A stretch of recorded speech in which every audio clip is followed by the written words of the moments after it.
انسان جب کسی شخص سے پیار کرنے لگے، کسی کو اپنا رہبر اور رہنما ماننے لگے، پھر اگر وہ اس ہستی کو جہتوں میں اور مختلف قسم کی سمتوں میں قید کرنے لگے تو اس کی محبت کمزور کمزور سی نظر آتی ہے۔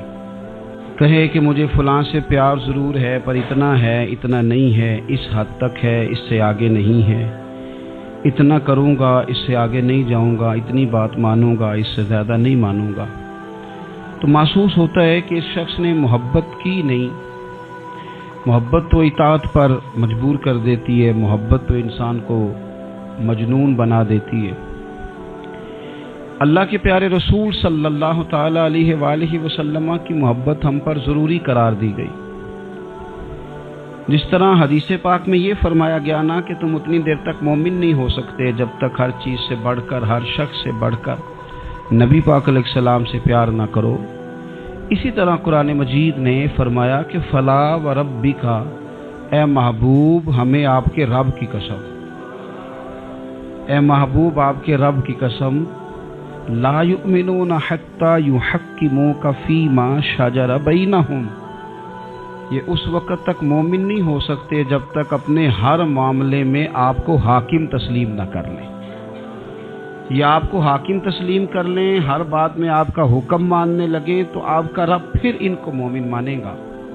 ہر معاملے میں، نماز پڑھنے میں بھی نبی پاک کا حکم ماننا ہے، اور شادی کرنے میں بھی نبی کریم کا حکم ماننا ہے، روزہ رکھنے میں بھی حضور کا حکم ماننا ہے، اور تجارت کرنے میں بھی نبی کریم علیہ السلام کا حکم ماننا ہے۔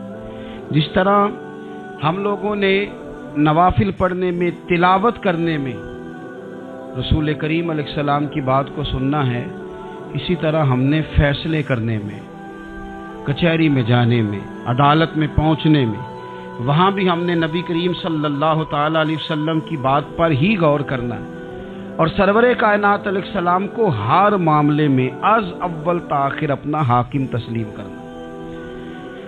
جب ہم اس مفہوم کو سادہ لفظوں میں لیتے ہیں نا کہ ہر معاملے میں حضور سید عالم صلی اللہ علیہ وسلم کا قول فیصل ہوگا، تو پھر ہم کہتے ہیں کہ دنیا میں جب نظام مصطفیٰ نافذ ہو پھر حضور کا قول فیصل ہے۔ یعنی جس طرح حضور کی بات مسجد کے ممبر سے مانی جا رہی ہے، اسی طرح پارلیمنٹ میں بھی اسی طرح حضور کی بات کو تسلیم کیا ہے۔ جس طرح نبی پاک علیہ الصلوۃ والسلام کی بات کا نفاذ ہم نماز روزے کے معاملے میں غور سے سنتے ہیں، مسئلہ پوچھتے ہیں، باریک ہو کے چلتے ہیں، اسی طرح جب جج فیصلہ کرے تو پھر بھی اس نے رسول اللہ صلی اللہ علیہ وسلم کے دین کو ہی دیکھنا ہے۔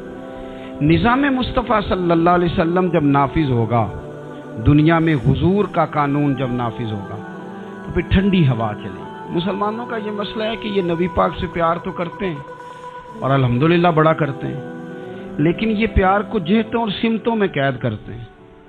یعنی مسجد میں آ کے درود شریف پڑھتے وقت اگر حضور کے غلام ہوتے ہیں تو فیصلہ کرتے وقت اور اپنے حق میں فیصلہ سنتے وقت، اس وقت بھی ہمیں نبی پاک کا غلام ہونا چاہیے۔ ہمیں ووٹ لیتے وقت بھی حضور کے غلام، اور ووٹ دیتے وقت بھی نبی پاک صلی اللہ علیہ وسلم کے غلام۔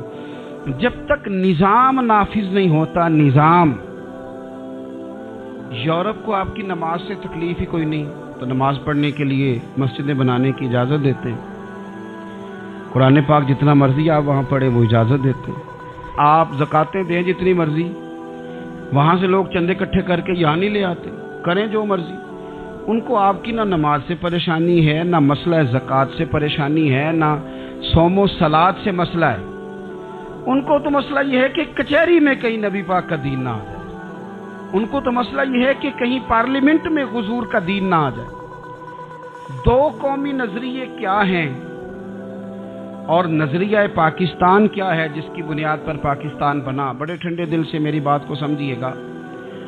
پاکستان اگر اچھی سڑکوں کے لیے، ترقی کرنے کے لیے بنا تھا تو یہ ترقی ہندوستان میں رہ کے بھی ہو سکتی تھی۔ انڈیا والے کہتے ہیں کہ ہم نے ترقی نہیں کرنی، کچی سڑکوں پہ چلنا ہے، ہم نے ٹیکنالوجی نہیں بنی، یہ کام وہاں بھی ہو سکتا تھا۔ اگر آپ یہ کہیں کہ پاکستان جمہوریت کی مضبوطی کے لیے بنایا تھا کہ ڈکٹیٹر کوئی نہیں آئے گا، صرف جمہوری قوتیں کام کریں گی تو جمہوریت میں تو انڈیا بظاہر آگے نکل گیا ہے، ان کی جمہوریت تو زیادہ اچھی نظر آتی ہے، کبھی ڈکٹیٹر نہیں آیا۔ آپ نے پاکستان کیوں بنایا؟ اگر آپ نے یہی کام کرنے تھے، پاشی اور یانی اور جو مرضی جس کے من میں آئے کرے اور کوئی فرق نہ ہو یہاں کے اور وہاں کے کلچر میں، رشوت خوری، بھتہ خوری اور ناجائز فروشی، سارے کام اگر ہونے تھے تو یہ کام وہاں بھی ہوتے ہیں۔ پاکستان کیوں بنا؟ کیوں اتنی ساری 40,000 لوگوں نے اپنی جانوں کی قربانیاں دیں؟ دنیا کی سب سے بڑی ہجرت ہوئی ہے، سب سے بڑی، جب پاکستان بنا، یہ سب سے بڑی ہجرت تھی، اتنی بڑی ہجرت ہی کبھی نہیں ہوئی۔ کیوں اتنا کچھ ہوا؟ تو اس لیے ہوا کہ ہمیں بتایا گیا تھا کہ وہاں نہ سوشلزم، نہ وہاں خالی جمہوریت کا راگ الاپا جائے گا، بلکہ ایک بلند نعرہ لگایا گیا تھا۔ نعرہ کیا تھا؟ پاکستان کا مطلب کیا؟ پاکستان کا مطلب کیا؟ لا الہ الا اللہ محمد رسول اللہ صلی اللہ علیہ۔ یہ عنوان بنایا گیا۔ غریب آدمی کو بتایا گیا کہ جب پاکستان بنے گا تو وہاں حضور کا نظام نافذ ہوگا، جاگیردار کی اور غریب کی تفریق ختم ہوگی۔ جس طرح امیر کے بچے کو کالج میں داخلہ ملے گا، غریب کے بچے کو بھی ملے گا۔ وہاں بتایا گیا کہ لوگ وہاں ہر لحاظ سے اپنے آپ کو برابر سمجھیں گے۔ وہاں وہی بات ہوگی جو جناب صدیق اکبر کرتے تھے، وہاں وہی جملے دہرائے جائیں گے جو حضرت عمر فرماتے تھے، وہاں اسی طرح غریب پر سخاوت کی جائے گی، اسے دیا جائے گا جس طرح حضرت عثمان غنی کرتے تھے، وہاں اسی طرح فقر کا دور دورہ ہوگا، سادگی کا حسن ہوگا، اپنائیت کا نور ہوگا جو مولا علی شیر خدا نے عطا فرمایا تھا۔ اس سوچ کی بنیاد پر پاکستان بنایا گیا، اس سوچ کی بنیاد پر، اور اسی سوچ کو آگے لے کر کے جایا گیا۔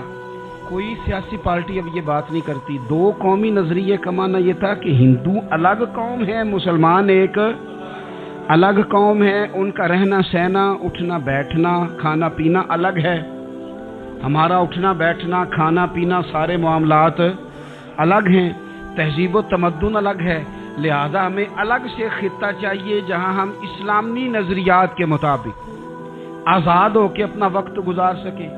اس دو قومی نظریے کی بنیاد پر، دو قومی پہلے تو علامہ اقبال اس کے قائل نہیں تھے۔ علامہ اقبال کا پہلے خیال یہ تھا کہ سارے جہاں سے اچھا ہندوستان ہمارا، یہ اقبال نے لکھا تھا۔ پھر اقبال کہتے ہیں میری سوچ بدلی، اور پھر میں نے کہا کہ نہیں، خطوں کے زور پہ نہیں، آپ رنگ نسل کے زور پہ نہیں، بلکہ کہنے لگے کہ اپنی ملت پر قیاس اقوام مغرب سے نہ کر، خاص ہے ترکیب میں قوم رسول ہاشمی۔ آپ جو تقسیم کریں گے، یہ جو تقسیم ہوئی ہے نا عرب کی، یہ مذہب کی بنیاد پہ نہیں ہوئی، یہ تو ان کی ذاتی لڑائیاں تھیں، چھوٹا سا دبئی بن گیا، چھوٹا سا مسقط، چھوٹا سا ابو ظبی، یہ تو ان کی ذاتی لڑائیاں تھیں، قبیلوں کی لڑائیاں تھیں، جنگیں تھیں، چھوٹے چھوٹے ملک الگ سے تقسیم ہو گئے۔ یہ مذہب کی بنیاد پہ ایسا نہیں ہوا۔ دنیا میں جتنی ریاستیں ٹوٹ کر بڑی ریاستوں سے الگ ہوئی تو اس میں یہ تھا کہ ہماری قوم الگ ہے، ہم سردار علیحدہ سے ہیں، اس لیے ہم علیحدگی پسند ہیں۔ دنیا کے اندر دو ہی وطن ہیں جو دین کے نام پہ بنے، دو ہی اسٹیٹ ہیں جو اسلام کے نام پر وجود میں آئیں، پہلی مدینہ منورہ ہے اور دوسری پاکستان ہے۔ خالص مذہب کے نام پر یہ دو ریاستیں وجود میں ہیں، ایک مدینہ طیبہ اور دوسرا پاکستان۔ پاکستان کا مطلب کیا؟ لا الہ الا اللہ محمد رسول اللہ صلی اللہ علیہ وسلم۔ اس بنیاد پر اس وطن کو، خطے کو حاصل کیا گیا، یہی نعرہ لگایا گیا، یہی نعرہ محمد علی جناح لگاتے تھے، یہی ڈاکٹر اقبال لگاتے تھے، یہی نعرہ چودھری رحمت علی لگاتے تھے، یہی وہ نعرہ تھا جس نعرے کو تحریک پاکستان کے قائدین نے آگے پہنچایا۔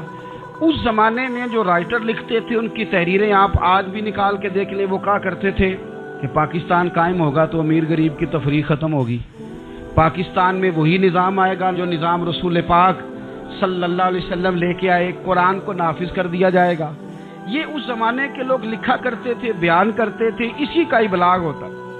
پتہ نہیں پھر کس کی نظر لگی، کیا ہوا، اور تحریک پاکستان میں جذباتی طور پر علماء نے کردار ادا کیا۔ علماء نے حضرت مولانا عبدالحامد بدایونی، حضرت مولانا سید نعیم الدین صاحب مراد آبادی، حضرت مولانا عبدالعلیم صاحب میرٹھی اور ایک بڑا نام امیر ملت حضرت پیر سید جماعت علی شاہ صاحب محدث علی پوری، 100 سال سے زیادہ عمر کے بابا جی تحریک پاکستان کے لیے جلسے ہو رہے ہیں. بابا جی سے اٹھا نہیں جاتا، تو جس طرح 4 لوگ چارپائی پہ جنازہ اٹھاتے ہیں، اس طرح 4 لوگوں نے چارپائی پہ بابا جی کو اٹھایا ہوا ہے، امیر ملت سید زادے، اور چارپائی ان کی اٹھا کے جلسوں میں لے جائی جاتی ہے اور وہ تقریریں کرتے ہیں اور کہتے ہیں سنو بھائی، جو مسلم لیگ کو ووٹ نہیں دے گا پھر ہم اس کا جنازہ بھی نہیں پڑھائیں گے، جو ووٹ نہیں دے گا ہم دفن بھی نہیں ہونے دیں گے اپنے قبرستانوں میں، جو ووٹ نہیں دے گا ہمارا مرید ہی نہیں.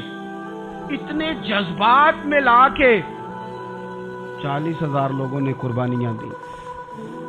ایک نظریہ تھا کہ ہندو الگ قوم ہے، مسلمان ایک، اور پھر پاکستان بنایا.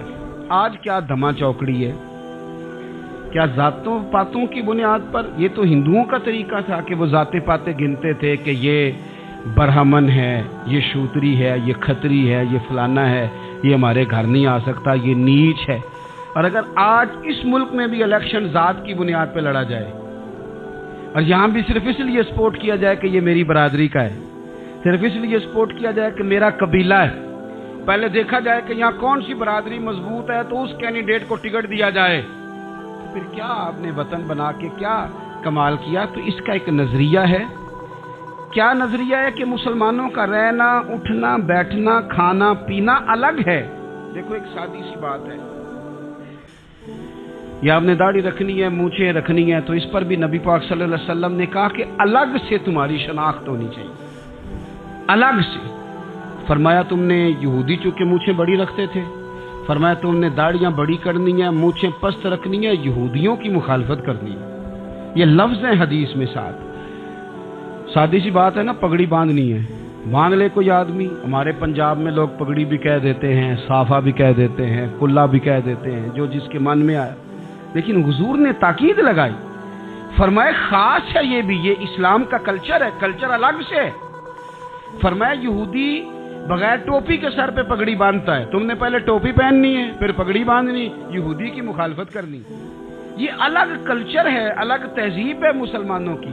خاص ہے ترکیب میں قوم رسول ہاشمی.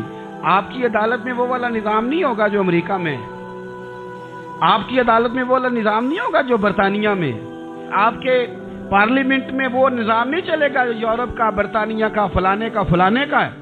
آپ کی پارلیمنٹ میں، آپ کی عدلیہ میں وہ نظام چلے گا جو قرآن کا ہے اور رسول اللہ کے فرمان کا ہے. یہ نظریہ تھا، نظریہ. اب اس نظریے کی لوگ بات ہی نہیں کرتے، عوام بھی نہیں کرتی، بالکل نہیں. میں بڑی دیر سے رونا رو رہا ہوں. بہت سارے بڑی بڑی گدیوں کے پیر بھی نہیں کرتے. ان کو پتہ ہے کہ اگر نظام مصطفیٰ نافذ ہوتا ہے تو مجھے بھی بتانا پڑے گا کہ 80 مربع کہاں سے آئے، مجھے بھی بتانا پڑے گا کہ یہ جو میں 1.25 کروڑ کی کار میں گاڑی میں گھومتا ہوں تو یہ کہاں سے آئی، حساب دینا پڑے گا. اور پھر جب پاکستان بن گیا، قربانیوں کے بعد بنا، آپ نے ناراض نہیں ہونا، میرا مہاجر فیملی سے تعلق ہے. جو عزیز رشتہ دار قریبی یہاں رہتے تھے نا، مقامی، وہ تو مہاجروں میں رشتہ داری نہیں کرتے تھے. صحیح کہہ رہا ہوں؟ کہتے مہاجر ہے، اچھا جی غیر مسلم ہے، جگہ نہیں دیتے تھے رہنے کو. میں کیسے آپ کو بات بتاؤں؟ پھر اس چھوٹی چھوٹی غلطیوں کو لوگوں نے ووٹ بنا کے بڑی بڑی قتل و غارت نہیں کی اس ملک میں. اتنا بڑا تکلیف والا منظر تھا. میرے دادا جی کی فیملی ساری پاکستان آئی تھی، دادی کی نہیں آئی تھی. 97 میں میری دادی کا انتقال ہوا. وہ آخری دن تک رویا کرتی تھی، نہیں پتر پتہ نہیں میرے پرا ہیں ان کے فوت ہو گئے، پتہ نہیں میرا کوئی چچا ہے کہ سارے چلے گئے. کس لیے آپ نے، اگر یہی دھما چوکڑی سیاست کی کرنی تھی، ذات پات آپ نے رکھنی تھی، تو وہاں کوئی دکھ تھا؟ یہ تماشے تو وہاں بھی ہو رہے. وہ آخری دن تک رویا کرتی. اب تو خیر آنکھیں بڑی جدید، ان کا آپریشن ہوتا ہے. تو ایک زمانے میں آنکھوں کا آپریشن ہوتا تھا، ڈاکٹر کہتے تھے لائٹ بند رکھو، سبز رنگ کی پٹی باندھو، 4 گھنٹے کے بعد دارو ڈالنا ہے آنکھ میں، ڈراپس ڈالنے. میں 4 گھنٹے کے بعد ان کی آنکھوں میں ڈراپس ڈالنے جاتا تھا تو کبھی کبھی مجھے بٹھا لیتی تھی تو کہتی تھی کہ پتہ نہیں کوئی بچا ہے کہ نہیں بچا، پتہ نہیں اب کوئی ہے کہ نہیں، پتہ نہیں کوئی ان میں سے ہوگا کہ نہیں. پتہ نہیں میں تینوں دساں ساڈے پنڈ کس طرح دا ہوندا سی، میں تمہیں بتاؤں فلانی چیز.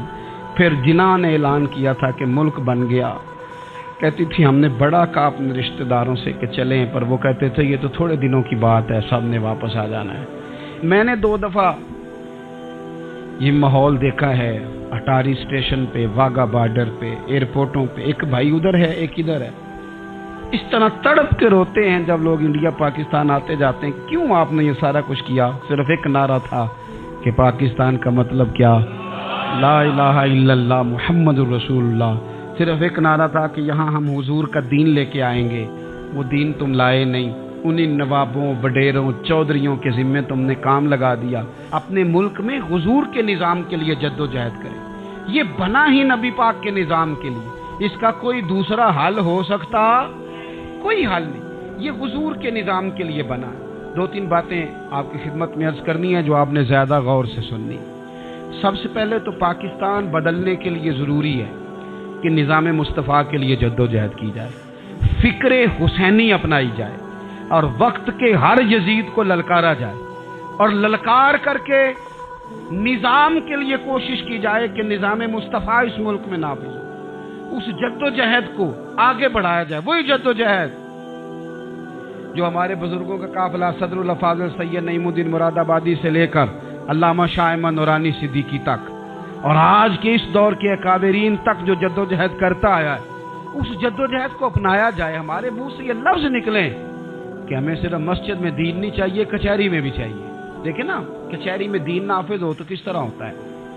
تراویح بڑی سونی حضرت ابی بن کعب پڑھایا کرتے تھے، قرآن بڑا سونا پڑھتے، تو حضرت عمر نے کہا یہ تراویحیں پڑھائے گی۔ اب چونکہ قرآن اچھا پڑھتے تھے، اچھا سمجھتے تھے، تو حضرت عمر نے فرمایا چونکہ قرآن اچھا پڑھتے ہیں لہذا چیف جسٹس بھی انہی کو بنانا ہے، جن کو سمجھ ہو قرآن کیا کہتا ہے فلاں چیز کے بارے میں۔ تو قاضی القضاء جج بھی حضرت ابی بن کعب کو بنایا۔ حضرت عمر پر ایک بندے نے مقدمہ کر دیا، حضرت عمر نے انہیں قاضی بنایا، مقدمہ کر دیا۔ جناب عمر پیش ہوئے عدالت میں، پہلے تو وہ اٹھ کے کھڑے ہو گئے، پھر اس کے بعد مدعی نے جناب عمر سے کہا کہ آپ گواہ دیں۔ حضرت عمر کے پاس گواہ نہیں تھے، تو اس نے کہا ٹھیک ہے پھر آپ قسم دیں۔ حضرت ابی بن کعب رضی اللہ تعالیٰ عنہ فرمانے لگے آپ کو امیر المومنین کے ساتھ یہ رویہ اختیار نہیں کرنا چاہیے، آپ امیر المومنین سے قسم کا مطالبہ کر رہے ہیں، آپ کو پتہ نہیں کہ یہ وہ ہستی ہے جن کی رسول پاک علیہ الصلوۃ والسلام نے گواہیاں دی ہیں کہ بڑے کام کے آدمی ہیں، ان کی فضیلتیں حضور نے بیان فرمائی ہیں، آپ امیر المومنین سے۔ حضرت عمر نے جناب ابی بن کعب کی طرف دیکھا، حمایت تو حضرت عمر کی کر رہے تھے نا، لیکن یہ نظام مصطفیٰ ہے، یہ حضور کا دین ہے۔ حضرت عمر فرمانے لگے آپ اس مقدمے کا فیصلہ کر لیں، بعد میں آپ کو معزول کر دیا جائے گا۔ یہ آپ نے کیا کہا کہ امیر المومنین سے مطالبہ نہ کریں؟ فرمایا میں جتنا مرضی بھی معزز ہوں تو نبی پاک کی قاعدے کے اندر نہ، جو قانون حضور نے دیے میں اس کے اندر ہوں، کسی کا اعزاز اسے قانون سے باہر لے کر نہیں جاتا، میں قانون میں ہوں اور نظام مصطفیٰ کی سائے کے نیچے ہوں۔ سب سے پہلے تو نظام مصطفیٰ کا مطالبہ کریں۔ دوسرا میں آپ کو ایک بات عرض کروں، ایک ہوتا ہے گھر، ایک ہوتا ہے قبرستان، ایک ہوتا ہے گھر، ایک ہوتا ہے ڈیرا، ان دونوں میں فرق ہے۔ ہمارے حکمرانوں اور سیاست دانوں کے لیے پاکستان یہاں تو قبرستان ہے، یہاں ڈیرا ہے۔ اگر کوئی مر جائے تو یہاں لا کے دفن کر دیتے ہیں تاکہ پتہ چلے ہم یہاں کے باسی ہیں۔ یہاں ڈیرا آپ کو پتہ ہے نا، پنجابی میں ڈیرا سمجھتے ہیں، فارم ہاؤس، بیٹھک، سمجھ میں آتا ہے نا مسئلہ۔ ڈیرے پہ نا لوگ مکان نہیں بناتے تھے، اچھا باورچی خانہ نہیں بناتے تھے، کیونکہ ڈیرے پہ سیاست کرنی ہوتی ہے، کوئی 2-4 بندے آئے بیٹھے چائے شائے پی چلے گئے۔ رہائش جہاں ہوتی ہے وہاں سونے کے لیے، بیٹھنے کے لیے، آرام کرنے کے لیے، کچن، باورچی خانہ، کھانے پینے کے لیے، وہاں اپنے گھر والوں کے لیے بندہ بندوبست کرتا ہے۔ پاکستان کو تو ڈیرا بنایا ہوا ہے، یہاں تو یہ آتے ہیں ڈیرے داری کرنے کے لیے، سیاست کی 4 دن، لوگوں کو قائل کیا، الیکشن لڑا، جیت گئے تو رہ گئے، ہار گئے تو چلے گئے، اور جب جیتنے کے بعد بھی حکمران رہے تو رہے، نہ رہے تو چلے گئے۔ یہ تو ڈیرا ہے، لیکن ڈیرے میں زیادہ نقصان چودھری کا نہیں ہوتا کہ وہ چودھری بنا ہوا ہے، زیادہ ظالم وہ ہوتا ہے جو اپنے آپ کو کمی سمجھتا ہے، وہ نقصان کرتا ہے چودھری کا بھی، چودھری کے بچوں کا بھی، وہ اسے تکبر میں مبتلا کرتا ہے، وہ اس کو کہتا ہے کہ تو بادشاہ سلامت، وہ اس کا دماغ خراب کرتا ہے۔ اس لیے شیخ سعدی کہتے تھے بہت سارے لوگوں کو ان کے مشیر تباہ کر دیتے ہیں کہ تو بلے بلے. تو پاکستان ان لوگوں کے لیے یا ڈیرا ہے یا قبرستان ہے. گھر تو میرا اور آپ کا ہے, لہذا ہم نے اسے گھر سمجھنا ہے, صرف اپنے گھر کو نہیں. ہماری گلی بھی ہمارا گھر ہے, ہماری سڑک بھی ہمارا گھر ہے, ہمارے پارک ہمارا گھر ہیں, پبلک پراپرٹی ساری ہماری ہیں.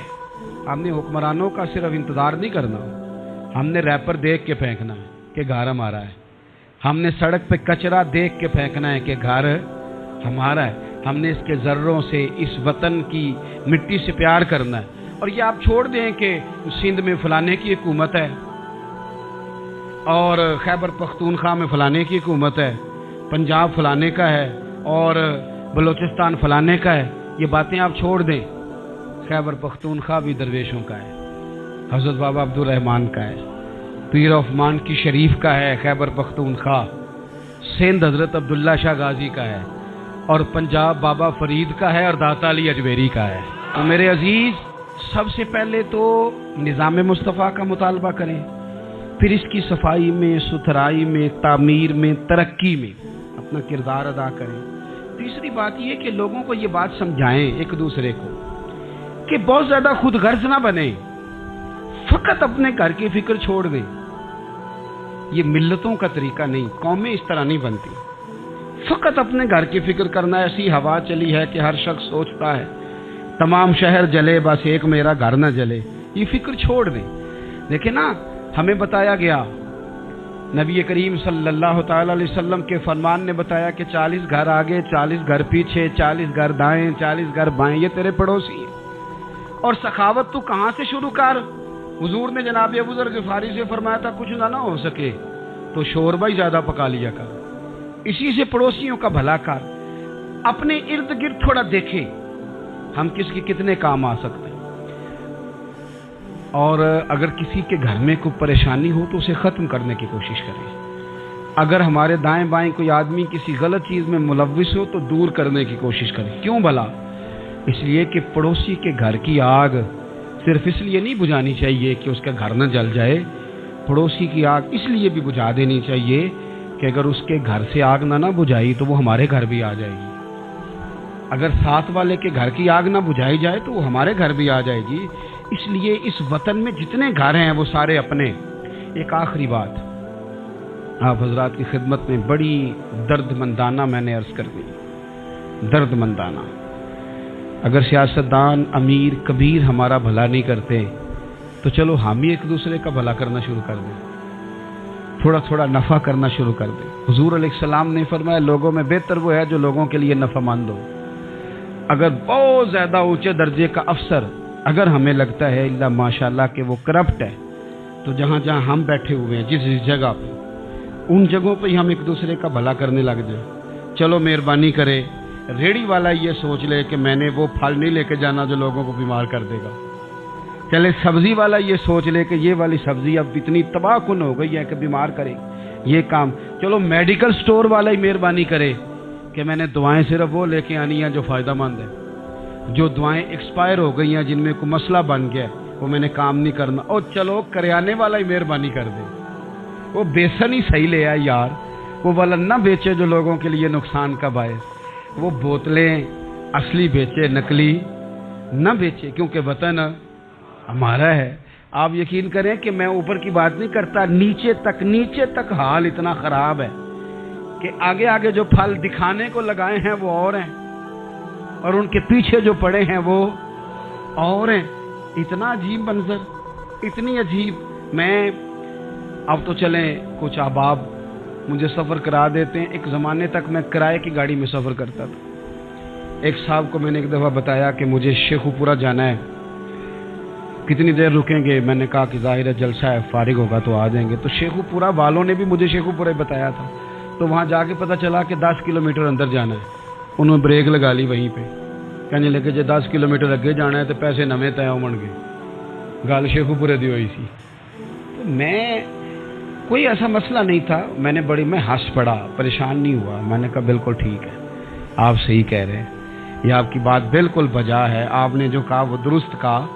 لیکن یار میں نے تو یہی سنا ہے کہ یہ شیخو پورہ ہے, تو 10 کلومیٹر تک تو بہرحال ایک شہر ویسے بھی ہوتا ہی ہے، یہ تو نہیں ہوتا کہ اس کی ایک باؤنڈری ہے کہ 1 کلومیٹر کے اندر شہر بند ہے.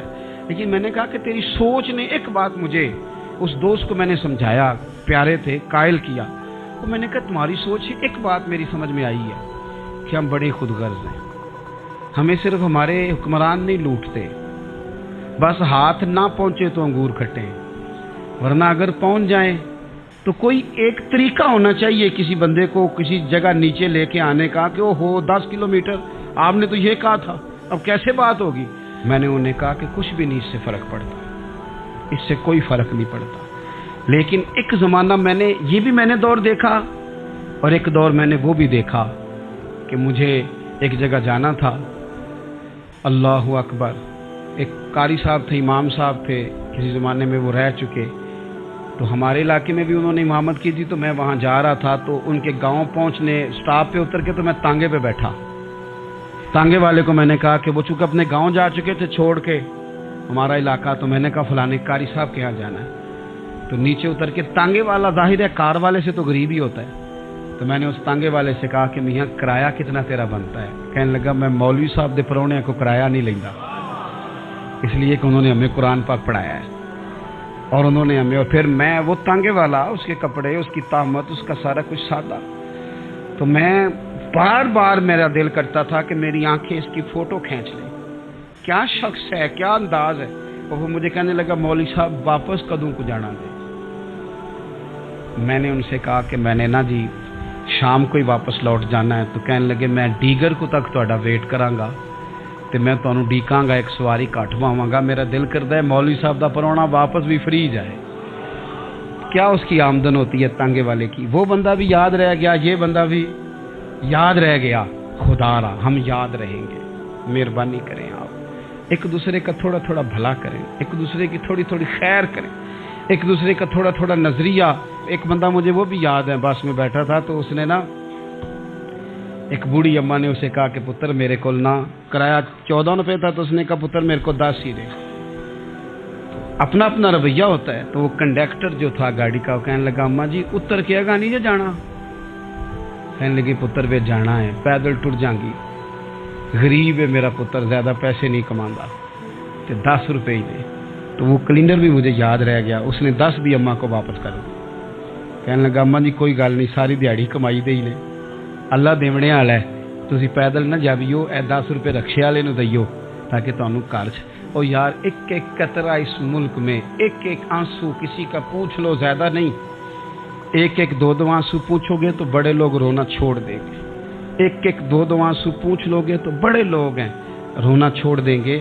میں چونکہ غور سے چیزوں کو، میرا حافظہ بڑا اچھا ہے تو میں دیکھتا رہتا ہوں. میری ہمشیرہ کی شادی تھی تو میں نے ایک فرنیچر والے سے بات کی. میں نے کہا بھائی اس طرح کر کے فرنیچر بنانا ہے. تو کہنے لگا گھر واسطے یا کسی تھی نو دینا جی وڈیرے بابا جی. میں نے کہا جی نہیں. کہنے لگا حضرت جی جی میں دل کرے گا کر لیا جی، تیاں تیانیاں دا اونج بھی حصہ ہوندا ہے. تو میں بیٹیوں کے لیے او بھائی نہ کوئی اس میں کمی ہوئی، غریب آدمی تھا نہ میں نے کوئی کمی کی، ہو گئی بات. پر بابا تو یاد رہ گیا تھا. او بھائی تھوڑا تھوڑا نا، یہ وطن ہمارا ہے، تیاں بھی سانجیاں ہوندیاں نے تے انہاں دے دکھ بھی سانجے. اسی بڑے چنگے لوگ جے، ساڈے وڈیرے سانو یہ نہیں سن کہندے فلانے دا جوائی ہے، وہ سانو کہن سن ساڈے پنڈ دا جوائی ہے. اور چودھریوں کا بچہ بھی اتر کے سلام کر کے کہتا تھا پا جی تہاڈا بیگ میں نہ چالا، کار نہ چھڈ آواں. اپنا کلچر واپس لے آؤ. نہیں چاہیے ہمیں زیادہ موبائل، کونی ضرورت ہمیں ٹیکنالوجی کی، کونی اتنی لمبی چوڑی فوٹو کی. واپس آؤ. بیٹی اس پنڈ ساڈی تھی ویائی ہے، اتنے جدو برات جائے گی تو اس تھی کا بھی تحفہ جائے گا، کیونکہ اتنے یہ واپس آ جاؤ. نہ اتنے جدید بنو کہ خود غرضی ہو، نہ یہ جملے بولو کہ میں ضرورت پڑے تو گدھے کو باپ بنا لیتا ہوں. اس طرح نہ کرو. اپنی ہی مٹی پہ چلنے کا سلیقہ سیکھو. کسی کے سنگ مر پہ چلو گے تو پھسل جاؤ گے. پیار بانٹیں، یہ وطن ہمارا ہے، ہم نے یہاں مل کے رہنا. چھوٹے چھوٹے تعاون ایک دوسرے کے ساتھ کرو گے تو وطن میں قوت بڑھے، پیار بڑھے گا، للہیت میں اضافہ ہوگا.